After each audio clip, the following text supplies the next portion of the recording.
great. I was just going to start my diet. Crying out loud. It's always It's never a convenient time to start. No, never. Where's the pizza? Saturday morning, everyone. Welcome we always to like Fox to say, Clayton, we celebrate everything on the show. Every food-related holiday, ice cream, National Cotton Candy Day, it doesn't matter. We're Fox and Friends. Are we going to have pizza on the show? I think so. Or should we call and order some now? Are some. they even open? I guess we're in New York City. Anybody who's listening that wants to bring pizza, we will eat it. We'll take it. And everyone knows New York pizza is fantastic. But let's talk some politics this morning, because some breaking news overnight on the Trump transition team. Everyone looking to see exactly who was going to lead the Trump transition effort. And we had heard that it was going to be New Jersey Governor Chris Christie, but that has now changed. And now his vice presidential pick, Mike Pence, is going to be heading up this transition along with team. a lot of the members of the Trump family. You know, Mark McKinnon, who has been following this election very closely with his show, The Circus, he was on Fox News last night. And here's what he said about it. He said, don't read too much into this. Take a listen. I think that there's a lot of signs of President-elect Trump reaching across the aisle, reaching to some steady hands that have been around Washington. I don't necessarily read the Christie situation as I think we read too much into these things. I think it's rather a promotion for Mike Pence, because Mike Pence is a guy who's been around Washington. He has relationships in Congress, knows all those people very well, much more so than Chris Christie. So I think that's a logical sort of evolution for Mike Pence to step into that job at this time. I think Christie did what he needed to do beforehand, and I'm sure that Chris Christie will land a plum spot in the administration. Yeah, I think that's a fair point. A promotion of Pence, D.C. experience. He's a conservative. Conservatives are going to trust him. National security experience. If we put that list back up of who's on the transition team, a lot of familiar faces. I mean, you're going to recognize with Pence at the helm, Christie, Ben Carson, Newt Gingrich, everyone that was General loyal Flynn, to him, Rudy Giuliani, and then Eric, Donald, and Ivanka Trump as well. So a lot of insiders, obviously. And there's precedent for this. Remember, Dick Cheney, of course, headed up George W. Bush's transition team. He was of Washington. He had that experience of picking people. You're not just picking like a few people. You have to pick. You're really in charge of tens of thousands of people. It's a huge hiring process. Some of them incredibly important roles. As Mark McKinnon said, I think there's no doubt that Chris Christie will find a home somewhere in the administration. But also, Mike Pence, you mentioned this, Pete, during the campaign, especially during the last stretch of it, where there were moments where you had people like Paul Ryan, people in the Senate saying, we're a little bit concerned, you know, Ted Cruz, about what's going on there. He would go into the Senate, into Congress, he would say, calm down. We've got to win this thing. You've got to stick by us. And he usually was able to do that. So he's really good at working with those people. Right. So he knows Washington. He's able to reach across the aisle. But I don't know. I thought I'd disagree there really with McKinnon's take on the Chris Christie stuff. Remember, he's got to go in front of a judge here right by Thanksgiving. He's still got the taint of Bridgegate all over him. 4 of his closest aides, even Donald Trump himself, slamming him during the primary, saying, look, he knew what was going on with the bridge. He knew. He was slamming him during the primary. Yeah, no, you could also argue this is the first big decisive decision of Donald Trump's presidency. Hey, we're going to make this change, shift toward Pence. He's a conservative, doesn't have the baggage that maybe Christie has had. There's a lot of reassurances there. And remember, he said we want to drain the swamp. Yeah. We want to drain the swamp in Washington of scandal. Start with Chris Christie, I guess. Well, speaking of scandal and drain the swamp, you remember throughout his campaign, I mean, Donald Trump was very strong about Hillary Clinton and how he was going to take action if he were to win the presidency. Here's what he said. Take a listen. This is one of his supporters.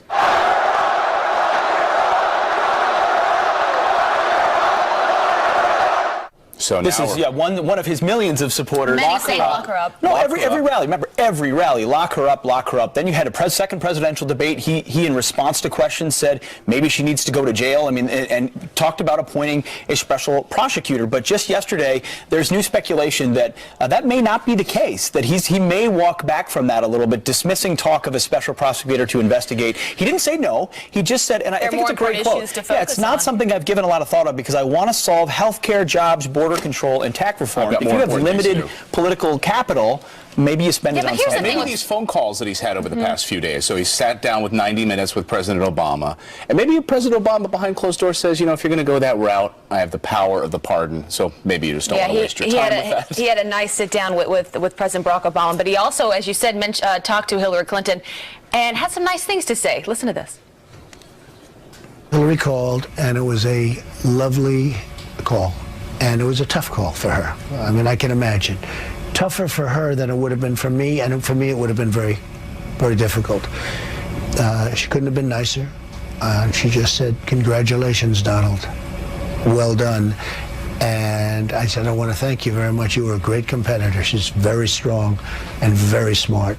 All right, well, Not everyone is agreeing with what President-elect Trump is saying. As you guys know, there have been protests all throughout this country. This is a lot disgusting. of violence playing out. And, you know, as our own Bill O'Reilly said the other night, this is just disgraceful. This is not what a democracy is about. Where were they before the election? Right? Yeah. Where were they? We know that the voting numbers were way lower than they should have been. Did these people even vote? These organized protests that we've seen with the likes of Occupy Wall Street, we've seen them with Black Lives Matter, these organized, you know, these people aren't spontaneously coming out and protesting. And now we have a third night of violent protests. It's an excuse for violence. It's a temper tantrum. And you're seeing it in where? Liberal cities, Portland, New York, D.C., Oakland, Dallas, L.A., my home state of Minneapolis and St. Paul. I mean, these protests, they don't like Trump. They didn't like Trump. And they're just mad about it. And watching these celebrities cry as well as into the camera, I guess it's cathartic for them maybe a little bit, but I think law and order may be coming. They're talking about ramping up more protests into the weekend as well. Let's be clear. Everyone has the right to protest in this country. Absolutely. That's what this country is all about. Yeah, but Clayton, look at these images. This is not America. This is not a democracy. Even Hillary Clinton said at that last debate, when she thought she was winning this thing and she wasn't sure that Donald Trump was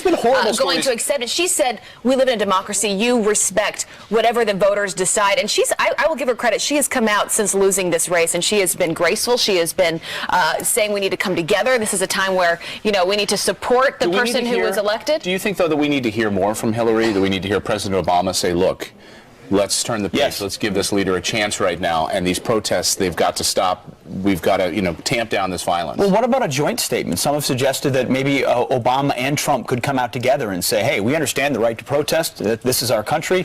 But doesn't make that right, doesn't make what they're doing right. If you're looting, if you're blocking traffic, if you're doing these things illegally, at some point, we are a country of laws. You have to enforce those. So you can't just say, it's my right to break the law in perpetuity because I didn't like the election where the winner won, you could say eventually 300 electoral votes.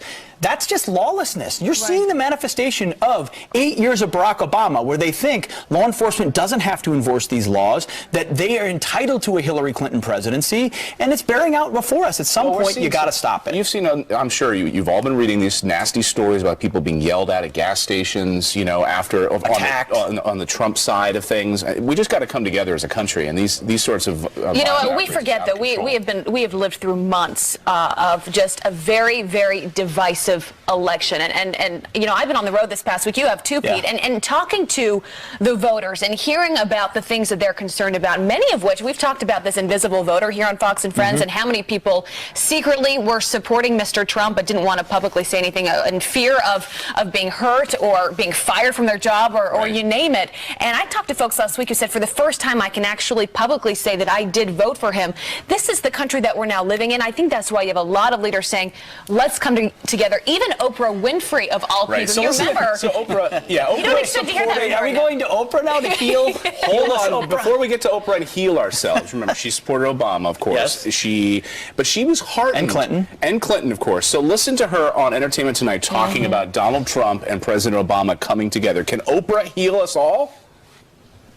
I just saw President-elect Trump with President Obama in the White House, and it gave me hope. Gave me hope. I mean, I have to say, just to hear President-elect Trump say that he had respect for President Obama, it felt that he had reached a moment where he was actually humbled by that experience. To hear President Obama say that he has renewed confidence in the peaceful transition, I think everybody can take a deep breath. It's all about unity. Everybody can take a deep breath now. Take a deep breath. I like that, though, because I think that's exactly what this country is here. And she mentioned the moment that we saw the other day in the White House with President-elect Trump and President Barack Obama. And there's this moment where you say, you know what? Above all else, above parties, we are a country. And this is a time when it has been so divisive, where we need to come together, we need to heal, and we need to start moving forward and start to make lives better in this country. And that should be the focus. So I give her kudos for coming out and saying that. Of course, but at the same time, let's point out the hypocrisy of the tolerant left. Remember all those violent protests in 2008? They were super violent against Barack Obama all over the country. Oh, wait, they didn't happen because the right accepted the fact that Barack Obama had won. There is an intolerance and a hypocrisy to the American left. They will not accept the people and the people's voice. I think we have to point that out. But while fair, we heal, there were at the same time. some on the right that never believed that he was actually president. Let's be honest about that. Well, Yeah. sure, but they weren't breaking things. But you're going to have That's extremes true. on all That's sides, true. but yeah, we've got to just calm down. Yeah, Let us know that's your right. thoughts about this. Take Will you be taking a deep breath? Friends at FoxNews.com, FF Weekend on Twitter. Meanwhile, Hillary Clinton may be all but done with politics, but is someone else in her family being groomed for Washington? Ooh, plus, Caitlin Huey Burns, she is here with a closer look. There she is at the people who could make up President-elect Trump's cabinet. We are all speculating this morning because that's what we love to do in the media. That's right. We love to speculate. Stick with us. I'm kinda over getting told to throw my hands up in the air.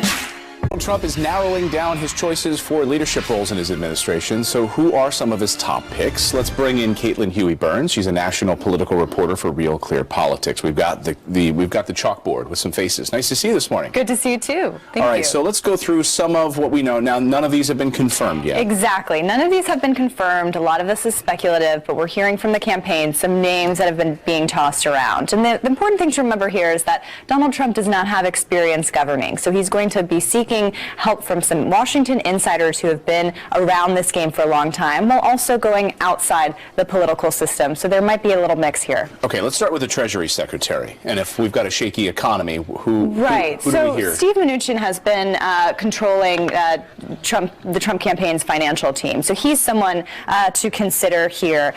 There's also talk, though, of Congressman Jeb Hensarling, who has been chairing the House Financial Services Committee. He's been brought up as a name, and so has Jamie Dimon. Jamie Dimon, right. Of J.P. Morgan, of course. All right, Rudy Giuliani, of course, he was one of Trump's biggest surrogates. Where would he fit? He has been in the running for Attorney General. Remember, Giuliani has been a very loyal supporter of Trump, and we know that Trump really rewards loyalty and people that he knows. And what about Trey Gowdy? Trey Gowdy has absolutely been mentioned, especially his work in the House and on the Benghazi Committee. He's become a popular Republican in the House and also someone who's been named for that role.